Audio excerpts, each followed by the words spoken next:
जय हिंद दोस्तों, मैं नवीन शर्मा आप सभी का स्वागत करता हूं। आशा करता हूं आप सब एकदम अच्छे हैं, एकदम बेहतरीन हैं। एक बार सारे प्यारे दोस्त बताएंगे आप सब कैसे हैं।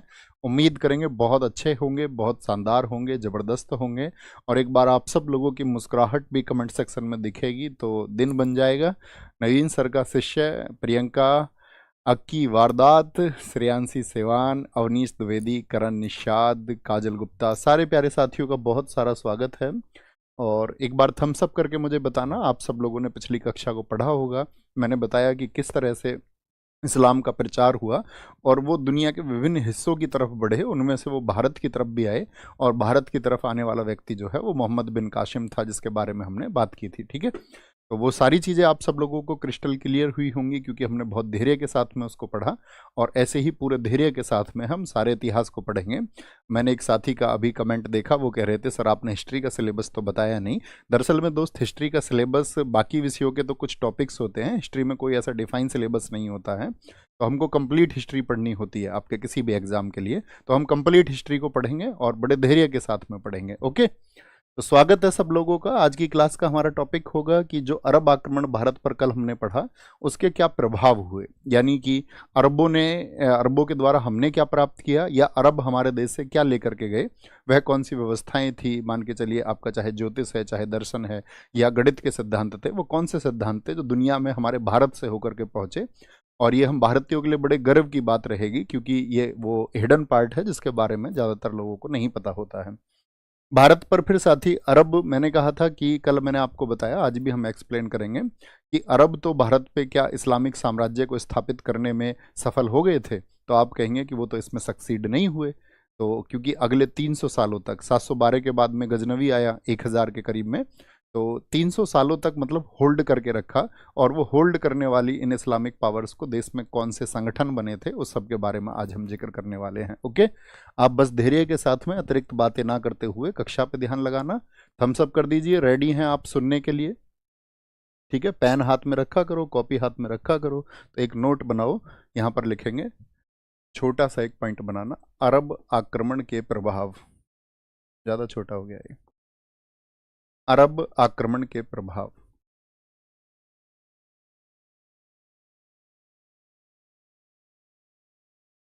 अरब आक्रमण के प्रभाव। भैया इसे साइलेंट कर लेंगे, उठा के कह दो क्लास में वो। अरब आक्रमण के प्रभाव, इफेक्ट ऑफ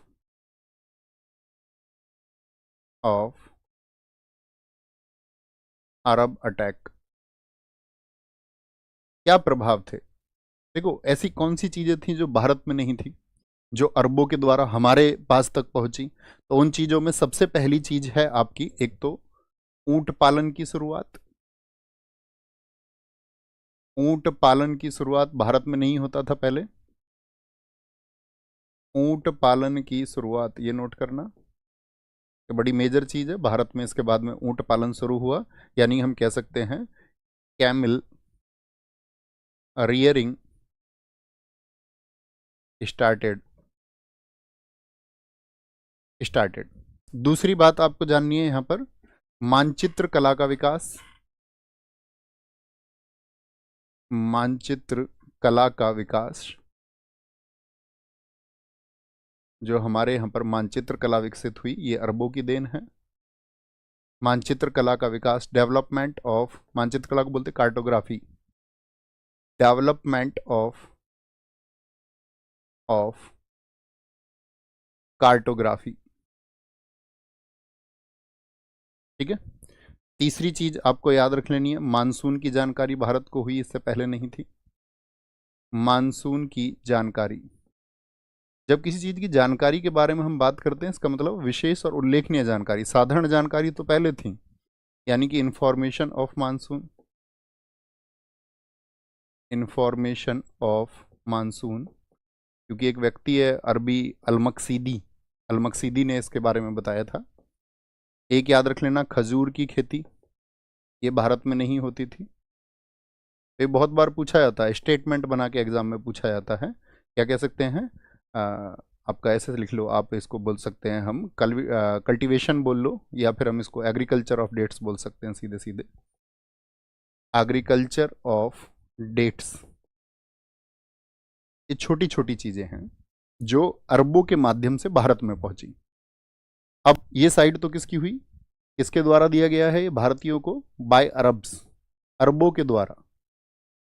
तो हम भारतीयों के द्वारा भी वो कुछ लेके गए, तो यहां पर हमको जानना है बाई इंडियंस, भारतीयों के द्वारा कौन सी चीजें थीं जो अरबों तक पहुंची।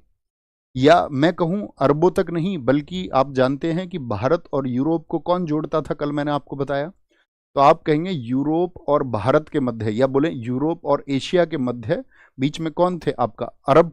तो जितना भी ट्रांसफर ऑफ नॉलेज होगा वो किसके माध्यम से होगा, अरब्स के माध्यम से होगा।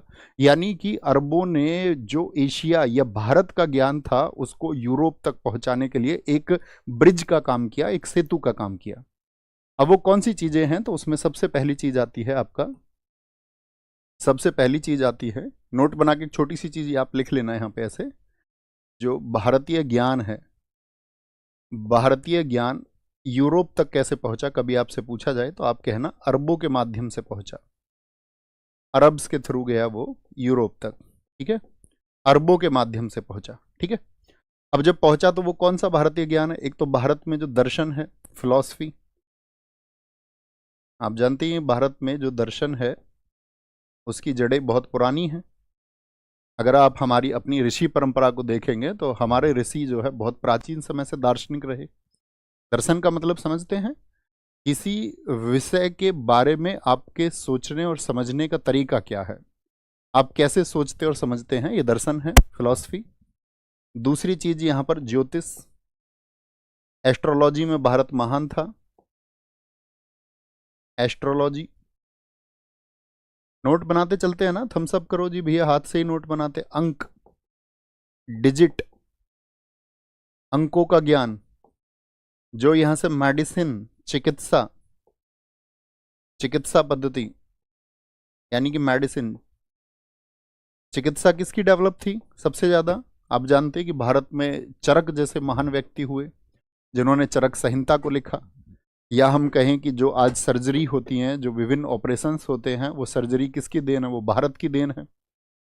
ऐसे यूरोप के डॉक्टर तो आज बेशक अपनी रिसर्चेस से काफी आगे हो गए, लेकिन जो प्राचीन चिकित्सा पद्धति है वो किसकी थी, मेडिसिन के बारे में सबसे ज्यादा नॉलेज किसको थी, तो हम इंडियंस को थी। अंक, अब देखो अंक पर बड़ा विभेद है, इस पर बड़े क्वेश्चन किए जाते हैं। आजकल का जो यूथ है, जो दरअसल में व्हाट्सएप से पढ़ा हुआ यूथ है, वो ये कहता है कि जी अगर अंकों का ज्ञान इस समय पर, जैसे अंकों के बारे में कहा जाता है कि जो आपका डिजिट्स को एक्सप्लेन किया, तो वो किया थोड़ा सा तो आर्यभट्ट ने, उसके बाद में भारत में एक महान मैथमेटिशियन हुए ब्रह्मगुप्त, तो उन्होंने डिजिट्स को एक्सप्लेन किया, ठीक है। अभी हम बताएंगे ब्रह्मगुप्त ने इस देश को क्या क्या दिया है, महान हमारे ब्रह्मगुप्त जी ने क्या क्या दिया। तो लोग कहते हैं कि अगर ब्रह्मगुप्त जी ने अंकों का ज्ञान दिया तो रावण के 10 सिरों की गिनती कैसे हुई थी फिर, या महाभारत में पांडव 5 थे इसकी गिनती कैसे हुई, या कौरवों, जो आपका कौरव 100 थे, धृतराष्ट्र के पुत्रों की संख्या कैसे हुई। आपने भी देखा होगा ना, इस तरह की चीजें बहुत स्प्रेड होती हैं, सुना है कभी, तो आप कहेंगे हाँ जी ये चीजें हमने बहुत सुनी है। दरअसल में देखो मैं आपको इसका एक सिंपल सा एक जो मिथ है उसको दूर करें। दरअसल में अंक भारत में प्राचीन समय से थे, ठीक है, जैसे देवताओं की गणना की गई या कभी भी की गई, तो आपका जो हमारा वैदिक साहित्य है वहां पर भी अंकों के बारे में बताया गया है। और अंक जो थे, जैसे आज आप अंक को लिखते हैं तो हम कैसे लिखते हैं, 1 2 और 3, ऐसे ही तो लिखते हैं, या हम लिखते हैं इसको ऐसे, आज हम जिसको जीरो बोलते हैं। तो जो प्राचीन हमारा संस्कृत साहित्य था उसमें अंक जो थे वो शब्दों में थे, यानी अंकों का ये फॉर्मेट नहीं था, ये फॉर्मेट नहीं था, अंक जो है शब्दों में थे, अर्थात शून्यम था, ठीक है, एकम था, द्व, त्रि, चतुर्थ था। आप क्या समझेंगे जी भैया, संकों में क्या बोलेंगे इसको, ये शब्दों में थी सारी संख्याएं, लेकिन जो इनको मैथमेटिकल फॉर्मेट दिया गया वो दिया गया आपका किसके टाइम पर, ब्रह्मगुप्त के टाइम पर। ओके, बहुत सारी संख्या उन्होंने बताई। अच्छा, मैथ्स में आप क्या क्या जानते हैं, जैसे कि मैं आपसे पूछूं, आप मैथ्स के स्टूडेंट सभी होंगे, थम्स अप करिए जी भैया हम मैथ्स पढ़ते हैं। तो जब आप मैथ्स पढ़ते होंगे तो जैसे मैं आपसे पूछूं कि आपका शून्य का आविष्कार किसने किया, तो किसका नाम देंगे, बेशक आज आप देखोगे कि आधुनिक समय में पेटेंट किसी के नाम पर हो, लेकिन शून्य के बारे में, यानी उसको दशमलव और दशमलव पद्धति या दशमलव की गणनाओं के बारे में आर्यभट्ट ने सबसे पहले बताया। ठीक है, छोटी सी चीज से आपको एक्सप्लेन करेंगे और गर्व करना है इस भारतीय नॉलेज पर। जैसे मैं आपसे भी जानना चाहूंगा, अगर आप गणित के छात्र हैं तो सबसे पहले तो मुझे बताइए, मैं लिख ही देता हूं एक बार, यहाँ एक व्यक्ति का नाम लिखना, ब्रह्मगुप्त। ब्रह्मगुप्त, इनकी बुक का नाम है ब्रह्म स्फुट सिद्धांत। ब्रह्म स्फुट सिद्धांत।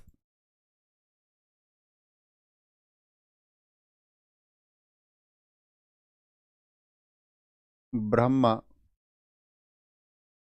स्फुट सिद्धांत।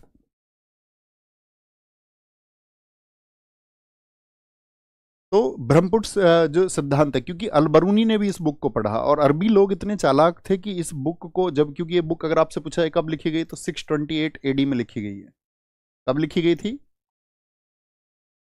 एक खंड गाद्य भी इन्होंने बुक लिखी थी, वो भी मैथ्स के ऊपर थी, लेकिन ब्रह्म स्फुट सिद्धांत सबसे इंपॉर्टेंट है। तो कभी भी आपसे पूछे 628 एडी में लिखी गई।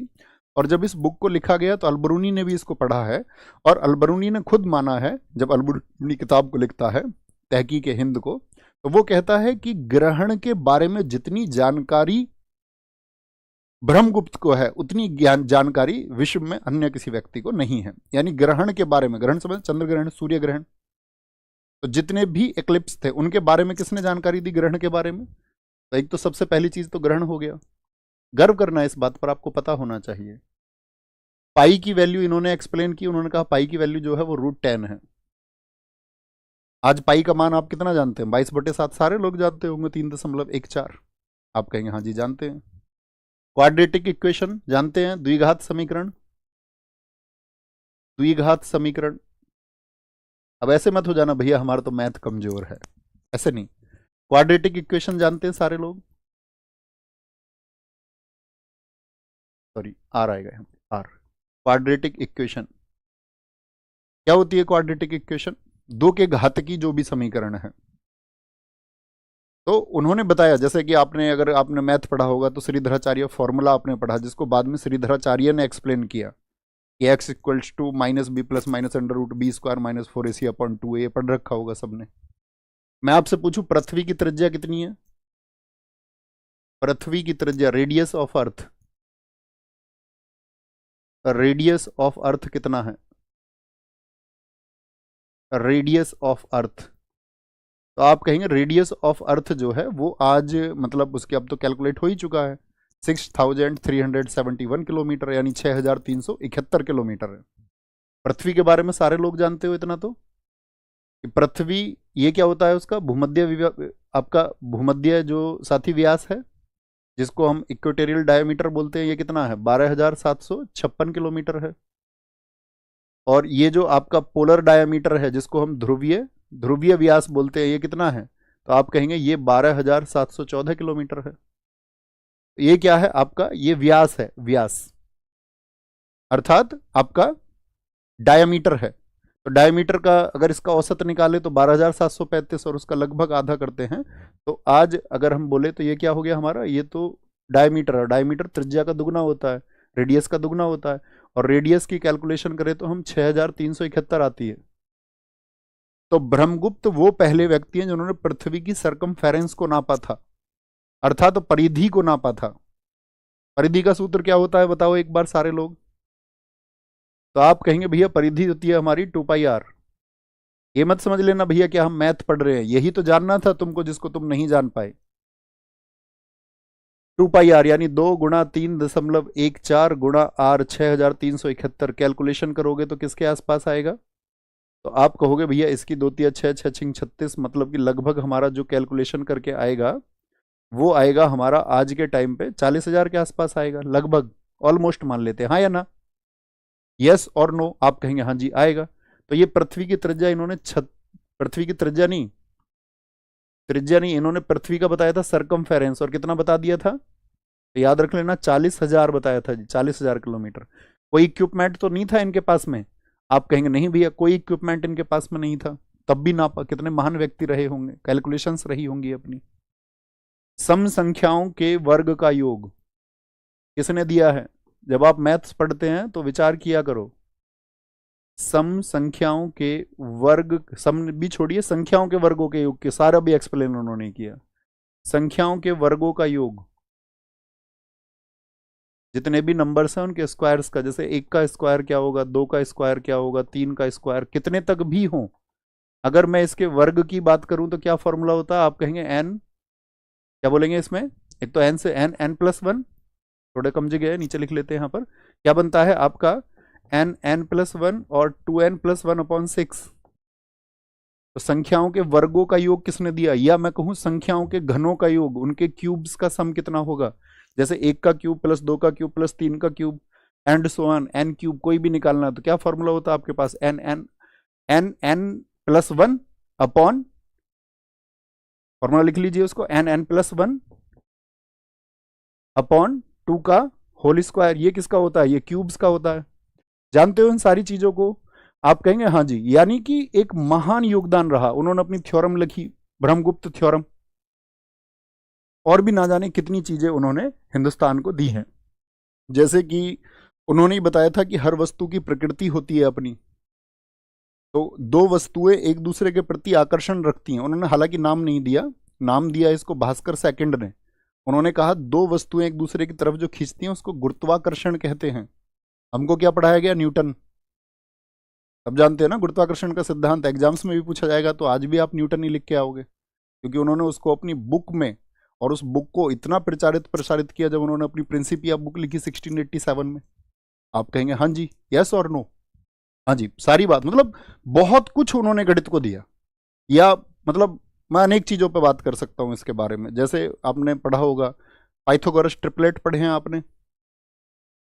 पाइथागोरस ट्रिपलेट पढ़े होंगे सारे लोगों ने। आप कहेंगे हाँ जी पढ़े हैं। क्या होते हैं Pythagoras triplet? M square plus N square, M square minus N square और 2mn, यही होते हैं? नहीं, आप मैथ्स के स्टूडेंट है सारे लोग, तो मैं उम्मीद करूंगा छोटी चीजें आप जानते होंगे। तो आप कहेंगे हाँ जी, यानी कोई भी एक वैल्यू ले लो, जैसे मैं यहां पर ले लेता हूं एक 4 और एक 3, तो 4 का वर्ग कितना होगा? 16 प्लस 9 कितना हो जाएगा? 25 हो जाएगा। आप कहेंगे हाँ जी। m का वर्ग कितना हो जाएगा? 16, 9 इसमें से घटा देंगे कितना आ जाएगा? 7। तो यानी कि 25 और 7 का तीसरा ट्रिपलेट क्या होगा? तो आप कहेंगे 2 गुणा 4 गुणा 3 होना चाहिए, 2mn। 2 चौके 8 तिया 24, क्या होगा? 24, हाँ या ना? तो कोई भी संख्या यहां आप लीजिए, तो ट्रिपलेट ये किसने बताए सबसे पहले? लेकिन योगदान अन्य व्यक्ति को दिया गया। आप कभी भी आप रिसर्च करेंगे इस बात पर, अगर आपसे पूछा जाएगा पृथ्वी की त्रिज्या को किसने बताया, तो नाम आएगा अलबरूनी का। बड़े दुर्भाग्य की बात। और अलबरूनी किसको पढ़ रहा है? अलबरूनी पढ़ रहा है ब्रह्म स्फुट सिद्धांत को। ब्रह्म स्फुट सिद्धांत पुस्तक को पढ़ के वो अपनी कैलकुलेशंस दे रहा है। कभी भी पूछे रेडियस ऑफ अर्थ के बारे में, सबसे पहले आपने पढ़ा होगा व्यवस्थित भूगोल के जनक एराटोस्थनीज। तो एराटोस्थनीज वो व्यक्ति थे जिन्होंने, मतलब वो 200 BC में थे लगभग, यानी आज से लगभग 2200 साल पहले थे, तब उनकी कैलकुलेशन सटीक थी थोड़ी। क्लियर है? समझ में आया? तो अरब क्या ले गए भारत से?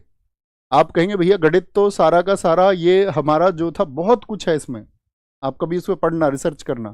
तो आप कहेंगे हाँ, यानी कि जो मैथ्स था, जो मेडिसिन थी, जो हमारा ज्योतिष था, जो दर्शन था, वो यूरोप तक किसके माध्यम से पहुंचा? अरबों की वजह से। ठीक है, अब अरब इसको पहुंचाने में कामयाब हुए, और फिर क्या होता है, मैंने आपको कहा था, इसमें बोलते हैं कॉन्फ्लिक्ट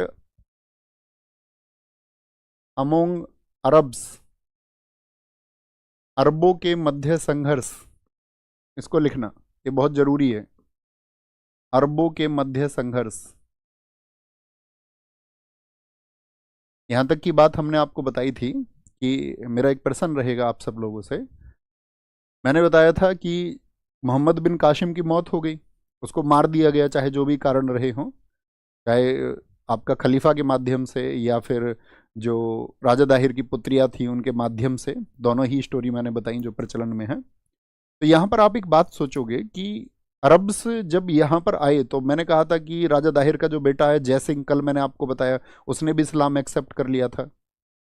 तो यानी कि अरब तो फिर अपने साम्राज्य को स्थापित कर पाते, खलीफा उमर द्वितीय के समय पर जब वो राजा दाहिर के बेटे को इस्लाम एक्सेप्ट करवाने में सफल रहे, मतलब राजा तक को कन्वर्ट कराने में सफल रहे, तो फिर तो उनका साम्राज्य बढ़ना चाहिए था। लेकिन यहां पर कहते हैं कि जो कारण रहे, वो कारण क्या है कि अरब नहीं अपना साम्राज्य स्थापित कर पाए। उसका कारण था कि जो जितने भी कैलिफ्स थे, जितने भी खलीफा थे, वो सब दुर्व्यसन और विलासिता का शिकार हो गए। यानी उन्होंने अपना जीवन एक मौज का जीवन चुन लिया कि अपनी सेनाएं हैं, अपने कमांडर हैं, सब जगह पैसा वो लूट करके ला करके देते रहते हैं, तो उनकी जो दूरदर्शिता थी वो खत्म हो गई और उन्होंने अपना जीवन जो है वो भोग विलास का जीवन बना लिया। एक कारण तो ये रहा। एक आप देखते होंगे, एक प्रश्न पूछा जाता है, सब लोग कहते हैं कि जब कासिम भारत में आया या कासिम के बाद के लोग आए तो क्या ये भारत के वीर कहाँ सो रहे थे। हमारे ऊपर एक कटाक्ष किया जाता है कि तब कहाँ गए थे ये नॉर्थ इंडिया के वीर, उत्तर भारत के वीर, या भारत के वीर कहें, कि तब कहाँ सो गए थे सब लोग। कहते हैं कि भारत में एकता नहीं थी। तो एकता तो नहीं थी, लेकिन एक संगठन बना था अरबों के खिलाफ, जिसने इसको 300 साल तक होल्ड किया कि अरब अगले 300 साल तक सफल नहीं हुए। उस संगठन के बारे में आपको जानना चाहिए। अरबों के मध्य संघर्ष हुआ और यहीं पर याद रख लेना, एक इंडियन ऑर्गेनाइजेशन बनी थी, एक भारतीय संगठन बना था और भारतीय राजाओं ने बनाया था। तो कोई आपसे कहे तो आप कहना इस बात को कि नहीं, भारतीयों का एक संगठन बना था। और उस संगठन में कौन लीड कर रहे थे? पुलकेशिन चालुक्य। पुलकेशिन, इनका नाम था विक्रमादित्य द्वितीय। वो मत समझ लेना जो हर्षवर्धन के समय थे, जिन्होंने हर्षवर्धन को हराया था। विक्रमादित्य सेकंड, या जिसको हम अवनी जनाश्रय, अवनी जनाश्रय इसलिए कहा गया है कि पृथ्वी पे जो लोगों को जब जरूरत थी तो इन्होंने उनको आश्रय दिया। एक तो ये व्यक्ति थे, ठीक है। पुलकेशिन कब से कब तक थे? इनका शासनकाल है 733 से लेकर के 746 तक। दूसरे व्यक्ति कौन थे इनके साथ में? दूसरे व्यक्ति थे नागभट्ट प्रथम। नागभट्ट जी थे इनके साथ में। नागभट्ट प्रथम किस वंश के शासक रहे हैं बताओ? तो आप कहेंगे भैया गुर्जर प्रतिहार वंश के शासक रहे। गुर्जर प्रतिहार वंश के शासक रहे। और गुर्जर प्रतिहार वंश के शासक रहे थे 730 से लेकर के 760, यानी ये समकालीन शासक हैं सभी। तीसरे इनके साथ में संगठन बनाया था दंती दुर्ग ने, जो कि राष्ट्रकूट वंश का संस्थापक है, यानी राष्ट्रकूट भी इनके साथ में हो गए। ये सब उत्तर भारत में शासन कर रहे थे उस समय। जैसे गुर्जर प्रतिहार वंश था आपका, तो उत्तर भारत में आपका मतलब बिहार तक भी साम्राज्य था इनका। पुलकेशिन चालुक्य वंश की बात करते हैं तो भारत का जो राजस्थान से निचला क्षेत्र है उसमें ये थे। दंती दुर्ग राष्ट्रकूट आपका महाराष्ट्र मतलब दक्षिण तक भी फैले हुए थे, महाराष्ट्र गोवा तक। और चौथे व्यक्ति थे इनके साथ में बप्पा रावल जी। बप्पा रावल जी ये कहाँ से थे? ये राजपुताना से थे, मेवाड़ से थे। तो इन लोगों का एक संगठन है जो एकजुट हुआ था। किसके खिलाफ एकजुट हुए थे जी? ये भारतीय संगठन बना था। 738 एडी में भी एक अरब आक्रमण हुआ है, यानी अरबों ने सोचा कि हम सफल होंगे अरब आक्रमण के खिलाफ। अरब आक्रमण के खिलाफ। और किसने किया था ये आक्रमण? इस समय ये आक्रमण किया था आपका अल हकब ने। अल हकब, समझ पा रहे मेरी बात को? तो ये चारों लोग लड़े और चारों लोग ऐसे लड़े कि बप्पा रावल जी तो कहते हैं कि भाई इनको उन्होंने तो ये कहा कि नहीं, ये जहां से आए हैं इनको वहां छोड़ करके आएंगे अरबों को। इसको बोलते हैं नेतृत्व की शक्ति, कि आप आगे खड़े होकर के और एक संगठन बनाएं। क्योंकि हिंदुस्तानी राजाओं पर एक कटाक्ष रहा है कि ये तो आपस में ही प्रतिस्पर्धा करते रहे, लेकिन ये कुछ वीर थे जिन्होंने एक संगठन बनाया। और कहां छोड़ के आए अरबों को? अरबों को छोड़ करके आए वापस गजनी। और जब ये उधर से आ रहे थे कि ये वापस ना आए, तभी पर इन्होंने वहां पर क्या बनाई? फौजी चौकियां बनाई। शोएब अख्तर को क्या बोलते हैं? रावलपिंडी एक्सप्रेस। तो वो रावलपिंडी कहां पर है? पाकिस्तान में। पाकिस्तान एक भारत का हिस्सा हुआ करता था, जिस पर अरबों ने अपना, जब अरब सिंध में आए तो उस पर उन्होंने क्या कर लिया था? टेक ओवर कर लिया था उसको, रावलपिंडी को। तो तब उसका नाम रावलपिंडी नहीं था। रावलपिंडी तो जब रावल जी की सेनाएं गई हैं तो हर 100 किलोमीटर पर उन्होंने 1000 सैनिक छोड़े कि वापस आए तो लड़ना है। और यही वो संगठन है जिसने कितने वर्षों तक, याद रख लेना, आपसे पूछे अगले 300 वर्ष क्यों नहीं वो सफल हो पाए, तो इन्हीं के वंशज थे। अगले 300 वर्ष तक होल्ड करके रखा, यानी कि रोके रखा। बात क्लियर है? कभी भी दिमाग में क्वेश्चन आएगा कि भाई अरब 700 के बाद में सीधे गजनवी ही क्यों आया 300 साल तक? तो ऐसा नहीं था कि भारतीय राजाओं की एकजुटता नहीं थी, एकजुट हुए और वो एकजुटता काम भी करके गई। बात क्लियर है? बोलो जी फटाफट से। आकाश चौधरी जी ने बहुत अच्छा लिखा है, भैया ये एकलिंग जी के भक्त थे। हाँ जी, एकलिंग जी का मंदिर बनवाया था इन्होंने, उदयपुर में बहुत चर्चित मंदिर है और मेवाड़ के ये असली संस्थापक भी माने जाते हैं। वेरी गुड, कोई दिक्कत इतनी बात में? सर ज्यादा एक्सप्लेनेशन के साथ लिखो, मतलब जो मैं बोल रहा हूं वो सबको लिख दूं, ऐसा संभव नहीं है दोस्त। फिर तो मैं आपको कुछ समझाने की बजाय फिर तो मैं पीडीएफ ना लगा लूं। जो मैं समझा रहा हूं वो नहीं लिखना है, आपको नोट्स बनाना है उतने भर का जो मैं यहां पर लिख रहा हूं बोर्ड पे। जो बोर्ड पे लिखूं उसका नोट्स बनाना है, अतिरिक्त बस चीजें आपको समझाने के लिए मैं बोल रहा हूं ताकि आपकी समझ डाइवर्सिफाई हो पाए। आप उन रटने वाले बच्चों की तरह ना रहो जिन्होंने 4 फैक्ट याद कर लिए और कुछ पता नहीं है उनको। बात क्लियर है? कोई दिक्कत तो नहीं दोस्त? इतनी छोटी सी बात थी, इसमें कोई भी हमें परेशानी नहीं होनी चाहिए। हम सब करें, क्लियर है? आगे चलें। छोटी सी बात मैंने बताई आपको कि अरबों ने हमको क्या दिया और अरब हमारे देश से क्या लेकर के गए। अरब सफल आगे क्यों नहीं हुए उसका मैंने बताया कि एक संगठन बना और उस संगठन ने अरबों को आगे नहीं बढ़ने दिया। ठीक है, अब छोटी सी बात है, मेरा एक क्वेश्चन रहेगा, अगर मैंने आपको कल से अब तक कुछ समझाया है तो मेरा एक प्रश्न आपसे रहेगा, क्या अरब जो थे वो इस्लाम का जो प्रचार करने आए थे उसमें सफल हुए या नहीं? इस्लाम के प्रचार में वो सफल हुए या नहीं? प्रचार में वो सफल हुए या नहीं हुए? कल एक साथी का मैं आपसे कहता हूं हमेशा अपने सजेशन दीजिए। एक साथी का मैंने कल आपका कमेंट पढ़ा, बड़ा जबरदस्त कमेंट था। उन्होंने कहा भैया आप जो है मोहम्मद बिन कासिम के बारे में मत बताइए, और मोहम्मद बिन कासिम के बारे में मत बताइए क्योंकि हमने तो कुरान को पढ़ा है। तो मेरे साथी उसका सीधा सा मत ये है कि मोहम्मद कोई साथी का नाम था हमारे का, तो हमारे उस साथी ने कुरान को भी फिर नहीं पढ़ा है। इसका तो सीधा सा मतलब ये हुआ ना, कुरान में मोहम्मद बिन कासिम का क्या मतलब है? कुरान में तो धार्मिक शिक्षाएं हैं, कुरान एक पवित्र ग्रंथ है।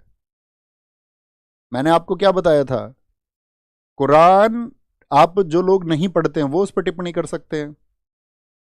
कुरान कभी भी आपका कि भाई इस्लाम का प्रचार और प्रसार कट्टरता के माध्यम से हो इसकी स्वीकार्यता नहीं देता है। ये तो बहुत सारे जो कमांडर्स हुए अपने, उन्होंने अपने निजी हित, अपने साम्राज्य को बढ़ाने के लिए, अपने धन को बढ़ाने के लिए, मिड एशिया में उनको वॉर लड़ना था, मध्य एशिया में उसके लिए उनको पैसा चाहिए, तो भारत में उस तरह की कट्टरता उन्हें अपनाई। जो सैनिक उनके साथ आए तो उन्होंने उनके साथ में जिहाद का नारा दिया ताकि ये लोग एक ऊर्जा के साथ में हमारे साथ लगे रहे। आपको सुनना और समझना है चीजों को, ऐसा नहीं कि कुछ भी माइंड सेट बना ले। तो मुझे इसका आंसर करें सारे लोग, सफल कि असफल आप क्या कहेंगे? सारा सिनेरियो मैंने आपको समझाया, तो आप कहेंगे भैया ये क्या बोलेंगे, सफल नहीं हुए, not succeed in propagation of Islam. तो सफल नहीं हुए तो अरब में तो है ही मुस्लिम, आप कहेंगे हाँ जी। तो एक जनजाति का यहां पर उदय पहले से ही था, तुर्क, जिनको हम टर्क्स भी बोलते हैं, तुर्क, इनके बारे में जानो क्योंकि भारत पर जो दूसरा आक्रमण हुआ वो तुर्कों का हुआ। यहां पर एक छोटी सी बात और आपको जान लेनी है, ऐसा नहीं था कि अरब और तुर्क ही भारत में विदेशी आए थे, भारत में तो बहुत सारे विदेशी आए, ईरानी आए थे, हकामनी डायनेस्टी के प्राचीन इतिहास में बताएंगे, यूनानी आए, सिकंदर भारत में आया था 326 बीसी में। इसके बाद में आपको पता होगा कौन आए थे, इंडो ग्रीक आए थे, शक आए थे, पहलव आए थे, कुषाण आए थे। ये सब क्या है, ये भारतीय विचारधारा में ही या भारतीय संस्कृति में ही लीन हो गए थे।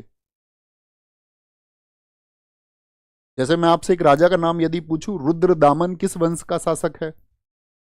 अब उसके नाम पे थोड़ा गौर करना। रुद्र दामन, रुद्र कौन है? भगवान शिव, और दामन अर्थात गोद। तो आप कहोगे भैया ये जो शासक है मतलब ईश्वर के नाम पर भी अपने नाम रखने लग गए। शक शासक था जी, बहुत बढ़िया, वेरी गुड। तो ये क्या है, भारतीय विचारधारा में, लेकिन अरब भारतीय विचारधारा में नहीं समा पाए, जो कि मध्यकालीन भारत से हम पढ़ भी रहे हैं। ठीक है, तुर्क कौन है? देखो तुर्कों के बारे में जानो, तुर्क दरअसल में आपका जो अरब में अरब क्षेत्र है, अरब क्षेत्र समझते हैं किधर है? अगर मैं आपसे भारत से अगर पूछूं, वर्तमान भारत से, तो आप कहेंगे भारत के इस साइड में है। अगर मैं पूछूं आपसे चाइना किधर है, तो आप बोलोगे चीन इधर है भारत से। अगर मैं पूछूं रूस किधर है, तो आप कहेंगे रूस इधर है। वर्ल्ड मैप में बड़े बड़े देशों को तो जानते होगे, नहीं जानते हो तो मैंने कहा है मैप हर स्टूडेंट की टेबल पर होना चाहिए। तो इधर के जितने भी देश हैं इनको बोलते हैं भारत के मुकाबले कौन सा डायरेक्शन हुआ, ये वेस्ट की कंट्रीज, चाहे यूरोप के हों या अन्य देश हो। तो जो ये चाइना से लेकर के यूराल तक इस क्षेत्र में थे तुर्क लोग, यहां तक तुर्क लोग फैले हुए थे। और तुर्क जनजाति क्या थी कि दरअसल में ये लूट मार करने वाली जनजाति थी, इनका पूरा जीवन ही लूट पर व्यतीत था। और याद रख लेना ये आपका मुस्लिम नहीं थे, तुर्क शुरुआती दौर में मुस्लिम नहीं थे, ये बौद्ध थे। इनके लिए एक टर्म यूज होता है समानिष्ठवादी बौद्ध। तो कौन थे तुर्क पहले बताएं? तुर्क आपका मुसलमान होने से पहले कौन थे? वो बौद्ध थे। अब यहां पर क्या हुआ कि क्लाइमेट चेंज हुआ उस समय पर, यानी कि लगभग हम आपसे बात करें तो ये 950 ईस्वी के आसपास की बात है कि यहाँ पर जो जलवायु परिवर्तन हुए 10-20 सालों में, तो यहाँ पर जो खाने भर के लिए चीजें थी वो भी भूखमरी आ गई, अकाल फैल गया। तो ये लोग तुर्क जो थे, फिर तुर्क कहाँ चले गए? तुर्क चले गए तुर्कमेनिस्तान, तुर्कमेनिस्तान में आए। और यही तुर्कमेनिस्तान है जहां पर अरब और तुर्कों के बीच में कॉन्फ्लिक्ट हुए, उनके बीच में संघर्ष हुआ, अरब वर्सेस तुर्क। अब चूंकि तुर्क संख्या में बहुत ज्यादा नहीं थे, तो इसमें सक्सीड कौन हुआ? इसमें अरब सफल हो गए। इसको कहानी समझना, इसको लिखना मत अभी। कौन सा सफल हुए? अरब और तुर्कों के बीच के युद्ध में। तो आप कहेंगे अरब सफल हो गए। तो अरबों ने फिर इन पर इस्लाम जो है वो थोपा, और धीरे धीरे पहले तो ये स्लेव्स बने, यानी कि दास बने, ये तुर्क लोग बने पहले अरबों के दास, फिर धीरे धीरे उनके दास से बने बॉडीगार्ड, अंगरक्षक बने उनके, अंगरक्षक बनते हुए हायर पोस्ट की तरफ गए धीरे धीरे धीरे धीरे। तो ऐसे तुर्क क्या हुए? एक तो तुर्क इस्लाम में कन्वर्ट हुए, और साथ में जो उनके पद थे उस पद में भी क्या हुए? उनके प्रमोशंस हुए। फाइनली बात ये हुई कि तुर्क जो थे वो आपका टोटल इस्लामिक हो गए, यानी कि आपका टोटली इस्लामिक होने का मतलब है सब लगभग कन्वर्ट हो चुके थे, और सब जो है अब शामिल हो चुके थे अरबों के साथ में। अगर मैं आपसे पूछूं पुराने मुसलमान कौन है, अरब या तुर्क, तो आप क्या कहेंगे? पुराने मुसलमान कौन हुए, अरब या तुर्क? तो जब कोई धर्म पुराना हो जाता है और उस धर्म को बहुत लंबे समय तक अगर मानते आए तो उसमें स्थिरता आ जाती है। स्थिरता यानी कि वो बगावत नहीं रहती। जैसे आपने देखा होगा नया नया जोश कैसा होता है, एक नए नए जोश में एक समय के बाद में क्या हो जाता है? स्टेबिलिटी आ जाती है। जैसे जब मैं हिस्ट्री को पढ़ाता था, मान के चलो 5 साल पहले, तो टेबल में हाथ मार के और जबरदस्त तरीके से, लेकिन धीरे धीरे क्या ही स्थिरता की भी चीजें समझानी है वो तो ऐसे भी समझ में आ जाएंगी, तो क्यों ना धैर्य और शांति से ही पढ़ाया जाए। तो हुआ क्या इसमें? तो आप कहेंगे भैया अरब जो है उनके अंदर एक स्थिरता आ गई, लेकिन तुर्क जो नए नए मुसलमान बने थे उनके अंदर बहुत जोश था। और इन्हीं तुर्कों में, अब ये नोट करना इस बात को, इन्हीं तुर्कों में क्या बोलेंगे, जो ये तुर्क है मैंने कहा, फिर इन तुर्कों की बहुत सारी ब्रांच बनी। अब तो ये क्या हो गया आपका, तुर्क जो थे ये मुस्लिम बन गए, तुर्क मुस्लिम बन गए। कैसे बने वो सारी कहानी मैंने आपको बताई। अब जब ये मुसलमान बन गए तो इनकी बहुत सारी शाखाएं बनी।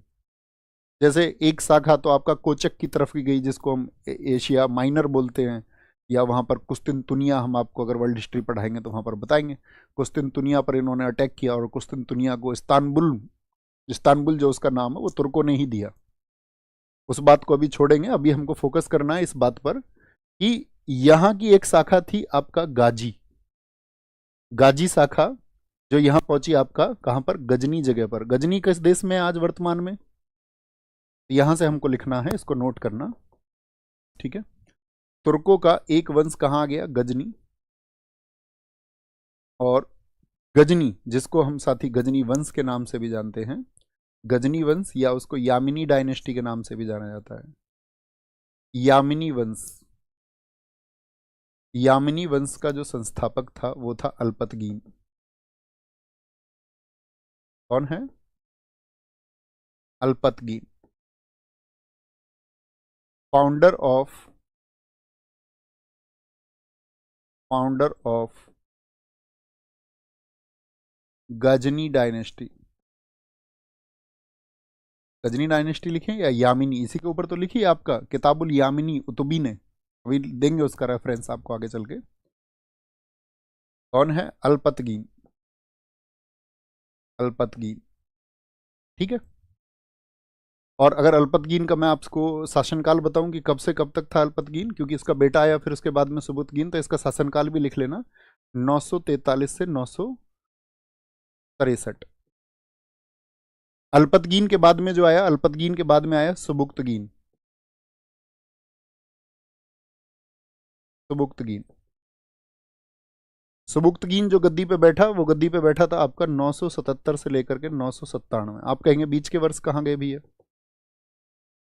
तो बीच के वर्षों में बहुत सारा संघर्ष हुआ है। अल्पतगीन का एक गुलाम था, मतलब जैसे सुबुक्तगीन से पहले एक राजा रहा था पिराई। कौन रहा था यहाँ पे? बीच में एक पिराई प्रमुख है। बाकी तो कहते हैं कि यहाँ पर इतनी मारकाट हुई है गजनी में कि आपका लगभग हर 2-2 महीने बाद, 2-2 महीने बाद कई शासक यहाँ पर बदले। लेकिन सुबुक्तगीन बहुत इंपॉर्टेंट है, क्योंकि सुबुक्तगीन भारत पर आक्रमण करने वाला पहला तुर्क है। लिख चुके सुबुक्तगीन। अब इस समय पर ध्यान रख लेना, अगर मैं भारत की बात करता हूं आपसे, तो भारत में जो ये आपका हिस्सा है, इसको हम बोलते हैं हिंदू शाही। यहाँ पे हिंदू राजा थे बहुत सारे, हिंदू शाही राजवंश, हिंदू राजा थे यहाँ पर, हिंदू शाही राजवंश। और हिंदू शाही राजवंश का एक राजा है यहाँ पर जयपाल। क्यों ध्यान देना है पहले समझना, पैन को रोके थोड़ा सा। तो जयपाल जब देख रहा था कि भाई वहां पर गजनी में ये लोग शक्ति बनते जा रहे हैं, तो सुबुक्तगीन से पहले मैंने बताया एक यहां पर था राजा पिराई। तो राजा पिराई के समय जयपाल ने खुद, कहते ना कि भाई, मैंने आपको कल एक बात बताई, राजा दाहिर खुद को होल्ड करके रखा रहा कि भाई जब सेना आएगी तभी मैं लड़ूंगा। हम कह रहे थे कि राजा दाहिर को स्वयं जाके लड़ लेना चाहिए था जब सेना में बीमारी फैली हुई थी, लेकिन राजा दाहिर ने ऐसा नहीं किया, ऐसा किया जयपाल ने।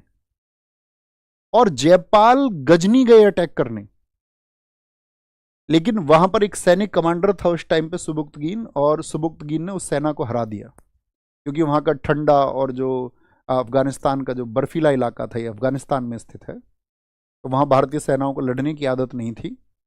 तो कहते कि उस वॉर को जैसे ही जीता, तो सुबुक्तगीन का एकदम से क्या हुआ, आप समझ सकते हैं कि उसका भाई एकदम से उसकी प्रशंसा होनी शुरू हुई कि बाहर से एक अटैक हुआ, पहली बार भारत की तरफ से अटैक हुआ गजनी पर, और उस अटैक को जो है इसने डिसमेंटल कर दिया एकदम से। तो इसकी जब पॉपुलैरिटी बढ़ी तो तब ये गद्दी पे आया 977 से 997, इसीलिए बहुत इंपॉर्टेंट है। ये ईयर आपके हमेशा दिमाग में होना चाहिए। आपसे पूछे अल्पतगीन और सुबुक्तगीन के बीच में क्या संबंध है, तो आप ऐसे समझ लेना, ये इसका दामाद भी था, यानी इसकी बेटी का पति, और साथ में इसका गुलाम भी था, ये स्लेव। गुलाम समझते हो? पहले तो क्या होता था, गुलाम खरीदे जाते थे, पहले गुलामों के बाजार लगते थे, जैसे आज मूंगफली बचती है बाजारों में। पहले गुलाम बेचे जाते थे, राजा जाते थे देखने, अच्छा ये इसको एक काम करो, अपने घोड़े नहलाने के लिए 15 आदमी खरीदने, आज ले लो भाई इनको। तो पहले गुलामों के भी बाजार लगते थे। बात क्लियर है? आगे आएंगे। अभिषेक मौर्य जी, आपने साथी अभी पढ़ा नहीं है स्वामी विवेकानंद जी को। देखो, आप किसी व्यक्ति को यदि पढ़ना चाहते हैं तो उनके संस्मरणों को ध्यान से पढ़िए, उनका एक कोट मत उठा लीजिए कोई कहीं से व्हाट्सएप से देख के कि उन्होंने ऐसा कहा था। आजकल तो बड़ा व्हाट्सएप पे ये चलता है कि ऊपर कुछ लाइन लिख दो और नीचे किसी महान व्यक्ति का नाम लिख दो, उन भाई साहब ने ऐसा कहा था। चलता है? नहीं चलता। और आप क्या, आप इतने बुद्धू हैं, हाँ ठीक है इन्होंने ही कहा होगा। मैंने आपको कहा अगर आप अपने ज्ञान की सीमाओं को बढ़ाना चाहते हैं तो आपको पूर्वाग्रह त्यागने होंगे, यानी कि आपके दिमाग पर जो जबरदस्ती थोपा जाता है, अगर आप उसको मतलब जब तक वेरीफाई नहीं करेंगे तब तक आप शिकार हैं। दुनिया में जितनी भी कहते हैं ना कि अव्यवस्थाएं पैदा की है, वो 1% लोगों ने की है, 99% तो फॉलो करते हैं, 1% कराने वाले, 99% फॉलो करने वाले। कराने वाले 1% और करने वाले 99%। ठीक है, तो सुबुक्तगीन आ गया। अब सुबुक्तगीन क्या बोलते हैं, सुबुक्तगीन का निर्णय था कि भारत पर अटैक करे, लेकिन उल्टा सुबुक्तगीन पर अटैक हो गया। ठीक है, राजा पराई के समय मैंने बताया। तो ये युद्ध किस किस के वर्सेज हुआ आपका, आप कहेंगे गजनी वंश और हिंदू शाही साम्राज्य आपस में टकराए थे। भैया हम इस बात को अपने मस्तिष्क में रखेंगे। ठीक है, अब ऐसा नहीं था राजा जयपाल वहां हार गए तो फिर उन्होंने कोशिश नहीं की, फिर उन्होंने एक संगठन बनाया, 1 लाख सैनिक फिर इकट्ठे किए, लेकिन फिर से हार का सामना करना पड़ा। राजा जयपाल ने जैसे तैसे अपनी जान बचाई, लेकिन बहादुर व्यक्ति थे, लड़ रहे थे भारत के लिए। और हिंदू शाही राजवंश के जितने भी राजा थे वो अंतिम समय तक, मैं आपको बताऊं तो 1020 तक इनके वंशजों ने युद्ध किया है, गजनी के खिलाफ भी। इतनी बात क्लियर है। तो सुबुक्तगीन जब आ गया तो सुबुक्तगीन को ध्यान रखना है। सुबुक्तगीन के बाद में आता है सुबुक्तगीन का बेटा। सुबुक्तगीन की डेथ कब हुई, 997 में। फिर आता है सुबुक्तगीन का पुत्र, सन ऑफ सुबुक्तगीन। कौन है सन ऑफ सुबुक्तगीन? इसका नाम है महमूद गजनवी। महमूद गजनवी। दरअसल में महमूद गजनवी आपका जो गद्दी पर बैठा था, याद रख लेना, महमूद गजनवी को ऐसे याद रख लेना, गद्दी पर। दरअसल में 971 में इसका जन्म हुआ था और ये 28 वर्ष का था जब गद्दी पर बैठा। तो ये गद्दी पर बैठा 27 वर्ष का, सॉरी, 998 एडी में इसका जो राज्याभिषेक हुआ, 998 एडी में। और उसके बाद में 1030 में इसकी डेथ हुई थी। इसी के बीच में आएगा ये भारत में। ठीक है, यहाँ पर क्या हो गई थी, इसकी डेथ हो गई थी, मृत्यु हो गई थी, कॉमन सी बात है। अभी एक आप कहोगे भैया जब 997 में सुबुक्तगीन की डेथ हो गई तो ये 1 साल का टाइम क्यों? दरअसल में सुबुक्तगीन ने अपने छोटे बेटे इस्माइली को गद्दी पर बिठाया था। किसको बिठाया? इस्माइली को। बड़ा बेटा महमूद गजनवी था, वो इसके पक्ष में नहीं था। जैसे आपने देखा होगा शाहजहां औरंगजेब के पक्ष में नहीं था, उसने दारा सिकोह को राजा बनाया था। तो औरंगजेब ने क्या किया, दारा सिकोह की गर्दन भिजवाई जब वो खाना खा रहा था उस टाइम पे, कि अब गिफ्ट कर दो पिताजी को जाके भाई की गर्दन। तो इसने अपने भाई इस्माइली की हत्या की। तो इसीलिए उस समय में जो बीच में पीरियड है उस थोड़े से समय के लिए इस्माइली रहा है गजनी की गद्दी पर। अब जब ये गद्दी पर आता है तो ये प्रण लेता है यहाँ गद्दी पर आकर के। इसने कहा कि खलीफा को, मतलब एक पत्र लिखा इसने, जो कैलिफ था उस टाइम पे। कैलिफ कहाँ पर रहते थे जरा आंसर करें, मैं बीच बीच में आपसे क्वेश्चन पूछता रहूंगा कि आप जो मुख्य बिंदु है उनको ध्यान रखते या नहीं। कहाँ कैलिफ का सेंटर कहाँ पर हुआ करता था, खलीफा का मुख्य केंद्र क्या हुआ करता था? Baghdad, Baghdad, Baghdad, Baghdad. बहुत शानदार। कुछ दोस्तों को कोई मतलब नहीं है। कल ही बताया, खलीफाओं का मुख्य केंद्र अब्बासियों के समय पर बन गया था। कौन आपका? अब्बासियों के समय पर। तो अब्बासियों के समय पर यानी 750 में। तो 750 से तो बाद की बात कर रहे हैं हम। अगले 500 वर्षों तक सेंटर रहा बगदाद। तो सारे निर्देश कहां से आते थे? बगदाद से। और बाकी सब तो कमांडर की तरह थे। एक इस्लाम में जो सबसे बड़ी शक्ति या जो सबसे, अगर मैं बोलूं, सुपीरियर ऑर्डर होता था वो किसका होता था? कैलिफ का। तो इसने खलीफा को उल्टा पत्र लिखा। इसने कहा कि अगर खलीफा, इसने पहले तो प्राचीन चीजों के बारे में लिखवाया उतबी के द्वारा। उतबी इसका दरबारी मतलब इतिहासकार था, कोर्ट हिस्टोरियन। तो उसके द्वारा पत्र लिखवाया। उसने कहा कि भाई इस तरह से भारत में बहुत खजाना है और ये व्यापारियों के द्वारा सिद्ध हो चुका है कि भारत बहुत समृद्ध देश है। यदि खलीफा मुझे स्वीकृति दे और मुझे सुल्तान मान ले, इससे पहले खलीफा किसी को सुल्तान नहीं मानता था, वो सिर्फ कहते थे कि भाई ये तो सैनिक हैं, कमांडर हैं, सूबेदार कह देते थे, लेकिन सुल्तान किसी को नहीं कहा गया। इसने कहा अगर खलीफा मुझे सुल्तान मान ले तो मैं हर वर्ष भारत पर आक्रमण करूंगा। और ये चिट्ठी उसने लिखवाई। अब जब इसके शब्द कहते उस पत्र को पढ़ा खलीफा ने, तो खलीफा ने वापस पत्र लिखवाया और इसको सुल्तान भर लिया गया। तो पहला व्यक्ति जिसको सुल्तान का टाइटल मिला खलीफा से, वो कौन है तुर्कों में? तो आप कहेंगे तुर्कों में वो है आपका महमूद गजनवी। लिखना इस बात को। क्या बात बोले? प्रथम सुल्तान, ऐसे लिखना, प्रथम सुल्तान घोषित हुआ ये खलीफा के द्वारा, और दो टाइटल भी इसको दिए, घोषित हुआ खलीफा के द्वारा, सॉरी खलीफा के द्वारा। उस समय पे जो खलीफा था उसका नाम था कादिर बिल्लाह, कादिर नाम का खलीफा था। क्या बोलेंगे? Mahmud Ghaznavi announced as a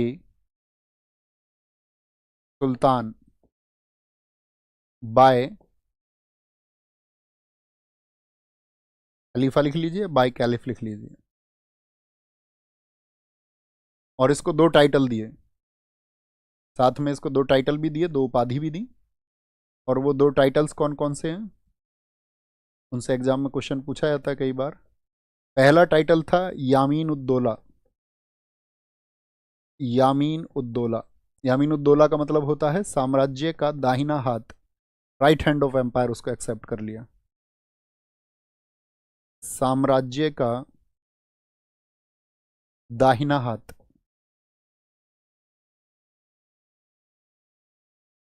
right hand of empire,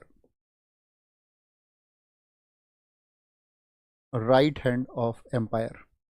और दूसरा टाइटल इसको दिया यामीन उद्दौला के बाद में, आपका क्या बोलते हैं उस टाइटल को, यामीन उल बिल्लाह, यामीन उल बिल्लाह। यामीन उल बिल्लाह टाइटल का मतलब था, इसका मतलब था मुसलमानों का संरक्षक। ध्यान से समझते चलना हर एक चीज को, मुसलमानों का संरक्षक, curator of Muslims, of Muslims, ये दो टाइटल उसको दे दिए। और भी बहुत सारे टाइटल उसको बाद में मिले, मूर्ति भंजक, मूर्तियों को तोड़ने वाला, बुत शिकन, यानी उसने मूर्तियों को तोड़ा। अब उसने मूर्तियों को क्यों तोड़ा, उसके पीछे क्या कॉन्सेप्ट है, उन सब पे विचार करेंगे और जानेंगे। तो यहां तक कि इस बात में कोई दिक्कत।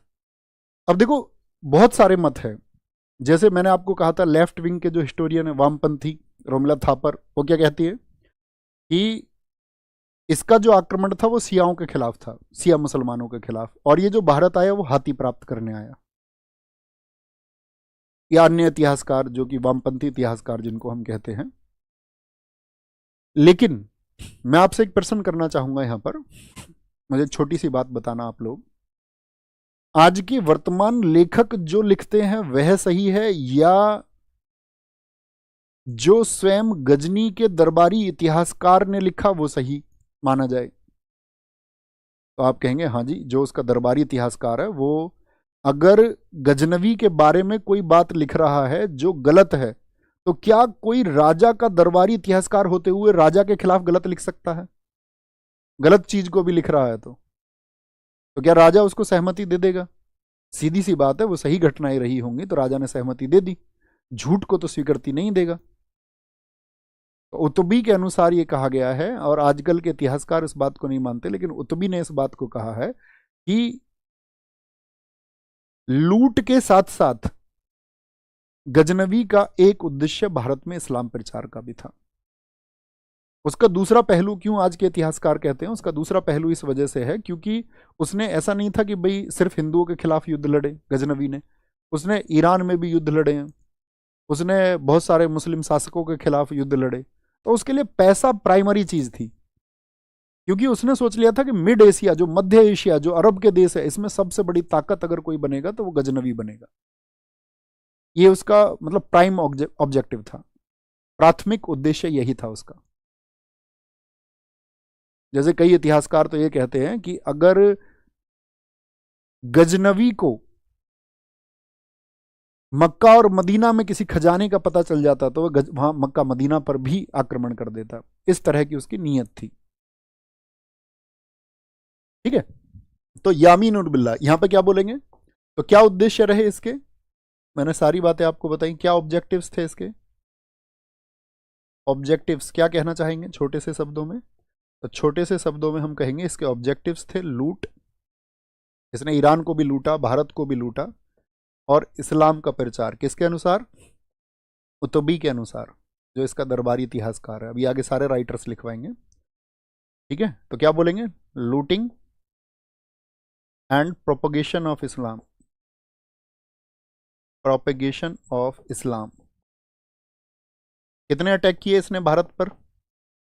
तो इसने भारत पर किए 17 आक्रमण, 17 इन्वेजन्स, 17 इन्वेजन्स ऑन इंडिया। 17 आक्रमण किए, और इस बात को सिर्फ एक ही इतिहासकार है, हेनरी इलियट।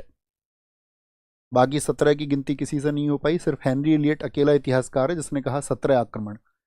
बाकी तो इसके जब और इतिहासकार कहते तो वो कहते इसके 12 आक्रमण ज्ञात होते हैं, बाकी 5 आक्रमणों के बारे में कहीं से कोई जानकारी नहीं मिलती। या तो फिर हेनरी इलियट ने छोटे आक्रमणों को भी मान लिया, मान के चलो जैसे उसका एक छोटा अटैक था कानपुर पर, मंझावन के टेम्पल पर, तो या तो उसने उनकी भी गिनती कर ली। तो अभी इतिहास अगर एग्जाम में आएगा तो आपको 17 लिखने हैं। बात क्लियर है? ठीक है बच्चों, प्रश्न पूछने की जरूरत नहीं है, कुछ भी सब जान जाएंगे। सर जयपाल ने आत्महत्या क्यों की थी? धैर्य रखो, धैर्य सबसे बड़ी चीज है। आपके अंदर धैर्य नहीं है तो एक छात्र के अंदर मैंने क्या सिखाया था आपको पॉलिटी में? संयम सबसे पहली चीज है, वो सबसे पहला छात्र धर्म है। जब कोई टॉपिक अंत हो तो उसके बारे में तब विचार करना है, और तब भी आपको लगे कि कुछ आपको जानना है, तो आज आप इंटरनेट के युग में हैं। ठीक है, सारी चीजें यहां मत लिखा करो। बात क्लियर है यहां तक की? तो कहने का मतलब है ये भारत में आने की इसने शपथ ली, इसको सपोर्ट किया कैलिफ ने, उसने बोला कि हाँ ठीक है तुम ये आक्रमण कर सकते हो, उसको टाइटल दी, शक्तियां दी, और इन्हीं के टाइटल के बाद में उसका पहला आक्रमण भारत में होता है।